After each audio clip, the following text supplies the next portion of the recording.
جو تیرے ساتھ قطع رحمی کرتے ہوں.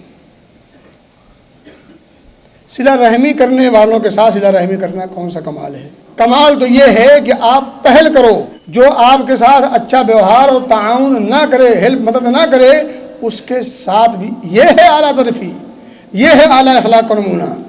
آپ نے فرمایا کہ اس کے ساتھ بھی صلہ رحمی کرو جو آپ کے ساتھ قطع رحمی کرتا ہو، جو رشتوں کو توڑتا ہو اس کے ساتھ جوڑو. وَأَعْطِ مَنْ حَرَمَكَ، اور اسے بھی تم دو، تعاون کرو. جو آپ کو محروم رکھے، جو آپ کو نہ دے کچھ، اسے بھی دو. جو آپ کو نہ کھلائے اسے بھی کھلاؤ. جو آپ کا تعاون نہ کرے اس کا بھی تعاون کرو. جو آپ کے ساتھ اچھا خیرخواہی کا معاملہ نہ کرے اس کے ساتھ بھی خیرخواہی کا معاملہ کرو. وَأَعْطِ مَنْ حَرَمَكَ، جو تمہیں محروم کر دے اسے بھی تم دے دیا کرو. وَاعْفُ عَمَّنْ ظَلَمَكَ، جو تمہارے ساتھ ظلم اور زیادتی کرے اس کو بھی معاف کر دیا کرو. یہ کلیجہ کہاں سے آئے گا؟ اسلاف کرام، خصوصاً صحابہ کرام اور نبی اکرم صلی اللہ علیہ وسلم کی سیرت طیبہ کو پڑھنے سے آئے گا. وہ چاشنی اگر پیدا ہو جائے تب یہ آئے گا. اور صرف زبانی کلمے کا اقرار سے یہ نہیں آتا، دل اس بات پر مطمئن ہو، جس بات کا بندہ اقرار کر رہا ہو، پھر اس کام کے کرنے میں جو مزہ ہے، جو لذت ہے، جو حلاوت، مٹھاس اور چاشنی ہے، اس کا کیا کہنا. دلوں میں وہ بات ان کو گھر کر گئی تھی. دل سے یہ نبی پاک صلی اللہ علیہ وسلم سے محبت کرتے تھے، دل سے نبی پاک صلی اللہ علیہ وسلم کی باتوں پر یقین رکھتے تھے. چونکہ معاملہ دل کا تھا، دل کی اتھاہ گہرائی سے یہ سب کچھ ہو رہا تھا، اس لیے اس پر عمل پیرا ہونا بہت آسان تھا، اور اس لیے وہ کر کے دکھا گئے. وہ سب کچھ، ہر وہ کام کر گزرتے تھے جس کام سے اللہ اس کے رسول خوش ہو جائے، بلکہ اس کی وہ تلاش میں رہتے تھے کون سا وہ کام کریں جس سے نبی اکرم کی اتباع اور پیروی ہوتی ہو اور اللہ کی رضا حاصل ہوتی ہو. اللہ ہمیں اس کو صحیح طور پر سمجھنے کی توفیق دے اور اسے حرز جا بنانے کی توفیق دے، دل میں اس کو بٹھانے کی توفیق دے، اور پھر اس کے تقاضے پر کھڑا اترنے کی توفیق دے.